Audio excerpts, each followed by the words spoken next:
What if there's something you haven't learned yet that can change everything? Welcome, everyone. I am Sherry Elise. I am a five-time published author and host of the TV show Good Morning Joy. And I'm here in partnership with the Brave Healer Publishing to introduce some of the amazing authors in one of their newest books called The Ultimate Guide to Self-Healing, Volume 6. 25 home practices and tools for peak holistic health and wellness. And before I introduce you to these fabulous women, I first just want to say a huge shout out to the lead author of this book, who just so happens to be the CEO of Brave Healer, Laura DeFranco. Laura, we thank you so much for your bravery in the world to put your words out there and to bring together an amazing community of people who help us to show up and to live and be our best lives and best selves. So thank you for that. And if you don't know, she started this in 2020 when the world was at a standstill and really needed some help, and brought together 24 other healers. And now we are in volume 6. So let me introduce you to these lovely ladies just smiling here. Julie is a passionate community builder and healer, integrating trauma-informed embodied therapeutic work, expressive art, mindfulness, somatic practices, and social cohesion in her community in upstate New York. And Sandra Lee has for over 30 years guided high-performing women to break free from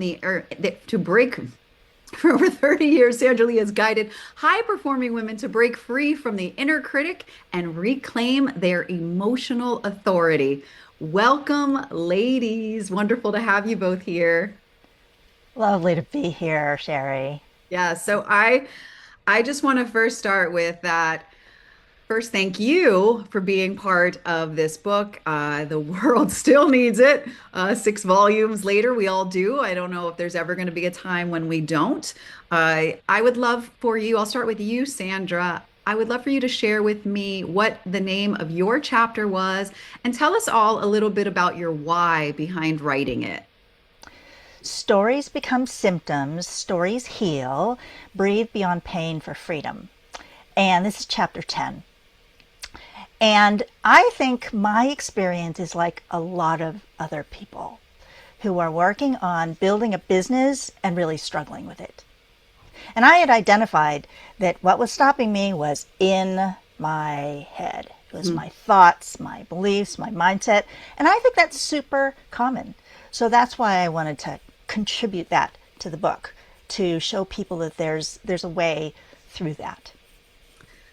Yeah, I think as you said the word common, I was like, way too common. I think I would venture to say that that might be the reason that holds everybody back are the stories that we tell ourselves. I just recently had an experience that was so interesting. I made up an entire story about why somebody was not getting back to me. And I stressed myself out, and it was a whole thing just to find out that was nowhere even close to that. And it was just one of those reminders about all the things that we do. Was there for you, I know you talk about it in your chapter, but we'll just give, was there a moment, was there a turning point for you that really had you come to this realization? I had done coaching programs, started coaching programs and quit coaching programs, a lot of things. And I wasn't doing the work, and I knew it was here. And so this was early in 2025 when I said, you know what? I have to address my mindset, my beliefs, because it's holding me back everywhere. So I jumped into a training program, a neurolinguistic programming training program, and massively healed myself last year. But that was really the turning point. It's like, you know what? It's not working. Have to do something different. And you had a statement that you kept saying, or that really defined for you all of the stories about not being able to do this, not and just that running theme throughout that. Can you talk about that for a moment? You know what? It's so healed. I don't remember what I wrote. I can't do this alone. I can't do this alone was Yeah. that story that that's amazing though, but it is healed, so we won't talk about it. Because why? Well, but I can talk about the origin of it because this is Yeah. something that people can relate to. Okay. So the origin of it, I realized, was like very early in life, 6 months old. And a normal event that was traumatic to me led to all of these beliefs. And Yeah. everyone has that early life event that's the foundation of everything and everything. And here's what I say, we're in these adult interactions. There's me and another adult. And we assume that we're being adults, behaving like adults, making decisions like adults, when really there's a 4-year old over here and a 3-month old over here making the decisions. Mm. And no wonder why we do things that don't make sense. And yet we expect each other to be logical, thinking, conscious adults making decisions and saying things that make sense. When really, I used to say my inner 6-year-old, turn my circuit breakers off. Yeah, I have a 7-year-old that did that too. They must have been hanging out together. Yes, absolutely. Everybody has their version. Yeah. Yeah, thank you. I'll go to you, Julie. Welcome. Thank you. It's great to have you here. And again, and I don't just say this, I've read everybody's chapters and yours really moved me as well. Talk to me, tell everybody your chapter name and why. Tell us the why behind you writing it. Yeah. So my chapter name is Your Breath Has a Story to Tell, a creative tool for learning safety in your body. And my why, I actually love that Sandra brought up, the childhood pieces. For so many of us, those early pre-verbal experiences not only live in our minds, but they really cement themselves in our bodies. And, lots of people have heard the terms like fight, flight, freeze. But to really understand what that feels like and how it can really take the wheel and start to drive your life in directions that are not productive, not healthy, and ultimately damage, our own relationship with ourselves and others. So for me, the why was realizing that that some of these physical traumas, emotional traumas that I had experienced had really hijacked what I was doing with my body and the choices that I was making, how I was treating my body. As a child, I was really creative, expressive. I was, as you learned in my chapter, an elite competitive figure skater, and it's very easy. Like, emoting is really not hard for me, but I started to really stifle that and hold it back and not have healthy outlets for those emotions to come through. So when I started my healing journey back in around 2013, I went back to those, just coloring, drawing, expressing, finger painting, dancing, moving, and that just really helped me release a lot of this, these old patterns that I've been holding in my body. So for me, that connection of learning what my body needs and how I need to take care of it, and then having safe and appropriate and meaningful outlet. That's really, the reason for writing, because I feel that it's so important for people to have ways to heal that don't involve needing to talk about it. Sometimes verbal, talk therapy interaction isn't effective for everybody, and it's no shade on the talk therapist, but it's really needed to have other ways of processing. It's so important. First, thank you for writing that chapter. It's so important what you just said about the talk therapy, and giving people an option. That's why I love the self-healing, that it's not a one size fits all for everybody. And doing talk therapy, I've done it all, and I'm a creative as well. So I understand that needing to get out. And as someone who works in the joy space, creativity is one of my 5 pillars of joy. Uh, Absolutely. yeah, Yeah. which is really all about self-connection. And so just in reading your chapter, Sandra mentioned the 6-year-old, I said the 7-year-old who experienced trauma. And reading your chapter, I've done a lot of the thinking about it for years, right? And the talking it through and Yeah. understanding more. But as I read your chapter and the holding the breath and your whole life, like there was just a lot of aha moments in there that I personally want to thank you for that I was like, huh, I wonder certain things that because like I said, had a lot of time with Yes. that age to have thought about it. So I think it's so powerful and it'll be helpful for so many people who, whether it's that specific story or either one of yours, to be able to recognize a part of themselves.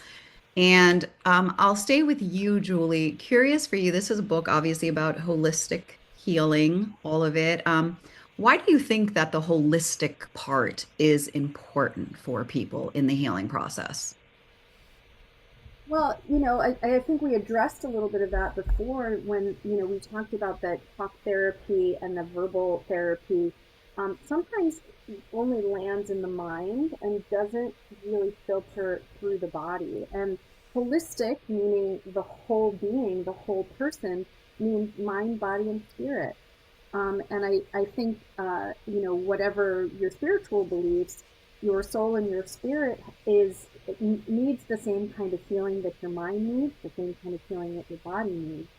So I love a holistic approach because for me, my healing felt compartmentalized for a long time. It was like, okay, my thoughts, I feel like I have more control over my thinking and all of that, but my body is still not feeling right. Or I'm feeling kind of spiritually void. And so I was piecing together my healing, which is normal, and I think that everybody needs these different choices of ways to access healing. So yeah, I love the holistic approach because it really addresses the whole person, the mind, the body, and the spirit. Love that. And I'll ask you the same question, Sandra. And the reason why I'm going down this road is because there are people who haven't ventured down the holistic route, and maybe there's only one way for them. So as of now, until now, what about for you, Sandra? Why do you think the holistic part's important? NLP addresses this directly, neuro linguistic programming. So we're working with the nervous system. And from the perspective of conscious versus unconscious. So thinking about talk therapy is great, but it's all conscious. It's Right. all what we know. It's all what we talk about. It's all what I already know happened. It's the things I already understand. But if I'm only operating from there, I am never ultimately going to heal. Mm. Because what I learned in NLP is that all healing, all behavior, and all change originate in the unconscious. So you need to address the parts that I don't already know. It's not part of the story that I run in my mind. If I can go to talk therapy and do the same thing over and over and over again and not ever make it out of it. Mm. So in NLP, we bring in the unconscious part. And this is part of where the breath work that Julie does is so powerful because it works with the body and it works with the unconscious and it brings it into the conscious experience. So you can take the conscious and the unconscious and integrate them together, have awareness, and then say, oh, what do I want to do instead? Because with today's awareness, right, things, for me, got set when I was 6 months old. And I'm still making decisions based on that. But Hmm. with the awareness of putting these pieces together, it's like, oh, so when this happens today, do I want to still make decisions like I'm 6 months old? Or do Hmm. I want to be now the 64-year-old adult? And that's what enables us to become present by bringing the conscious and the unconscious together. And then with our awareness now, choosing how we want to respond. Mm. So powerful. First, the choice, right? Like Mm-hmm. that, once you have the awareness, then you realize, oh, I have a choice in how I want to show up in this specific situation. And you both provided great tools. Like that's the fabulous thing about these books is that, they're not just stories. Not that stories, I mean, I'm a storyteller, like they're powerful, but to be able to have something practical for people to walk away with. Sandra, your chapter specifically, you talk about pain and you talk about freedom from pain. Can you share with me what is the most important thing that you want people to know about that? As a massage therapist for a long time, I have found that people's relationship with pain is It just happened, and to feel like I'm out of control. There's nothing I can do about it, or I have to go to a doctor, put Mhm. the authority for my health in someone else's hands. Okay. So my big point is that even if it's something like pain that seems like it has a physical origin, so it's like I had a rollover car accident and my ex-husband had choked me. So I had very valid reasons for having pain in my neck. Mhm. But also I knew that it was emotional. And so last year, doing healing with the whole NLP thing, I was in this big healing process and the pain in my neck went away. So that's part of what I want people to know. You might think that this pain or this dis-ease condition, these things that doctors have diagnoses for, that's part of who you are. It's part of your definition. Mhm. Because people get themselves stuck there. They don't believe they can change it. So my recommendation is to start adjust. I was like, oh, what is it I'm believing is possible for me here? That I have to be this way for the rest of my life? Or is something else possible? Is it possible through energetic, emotional healing to have this symptom change and go away? Mhm. Whew. I'm like, yes, all I keep hearing is what else is possible? Like that alone opens the door. And as someone who has felt pain in the body and then the emotional stuff cleared up and suddenly that did as well, it's a huge insight. So thank you so much. And what Julie, talk to me about what is the most important thing that you want people to know as far as learning safety in their bodies? Yeah, it's a very big concept, and it is much easier to say than it is to do. So I think, one of the messages that I want to convey in our time together here is that, this isn't a quick fix.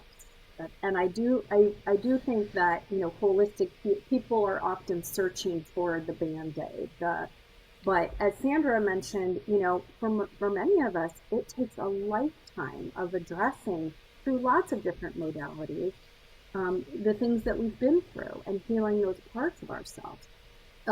So I think, for me, the thing that I learned the most is consistency. It's the hardest thing to do to show up for yourself regularly.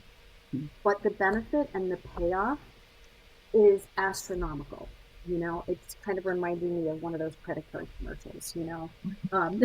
It's priceless. It really is. And you could pay someone to do these things with you, and you do need that kind of guidance. I think especially when you're recovering from really severe traumatic situations. But the most important thing is to consistently show up for ourselves in that healing process, and that takes courage. It takes bravery, right? And this is why we're brave healers. Is Mhm. it's real easy to bail, and it's real easy to say, like, I just can't keep doing this, or it's not working, or I'll be the first one to say that there are days where I show up in my practice, whether that's yoga or even just somatic movement or breath work, and I'm like, wow, I just am in a place where this isn't the thing today. And so then I go to my dog for a hug, or I call a friend, or I go for a walk, or I get a cup of tea. Having this range of ways to work through difficult moments, I think, is so so important. So these are just tools, right, for the toolbox. I want to mention too that one of the things that Sandra was talking about that really landed with me was the patterns that we hold in our bodies for so long. And I hope that that came through in my chapter, that it wasn't just about holding my breath that I learned. It's the breath started locking in these patterns for me. And so my patterns are really about, freezing, bracing, holding. And I will find myself sometimes, I just had to do it now because I saw myself in Huh? a little bit of nervousness, like all of a sudden my shoulders come up and I'm bracing for an accident, which that was constantly happening for me, right? I was crashing over and over and over again. And so my body learned this pattern of being ready for the fall, being ready for the impact. The breath helps us to pause. That's what the breath does.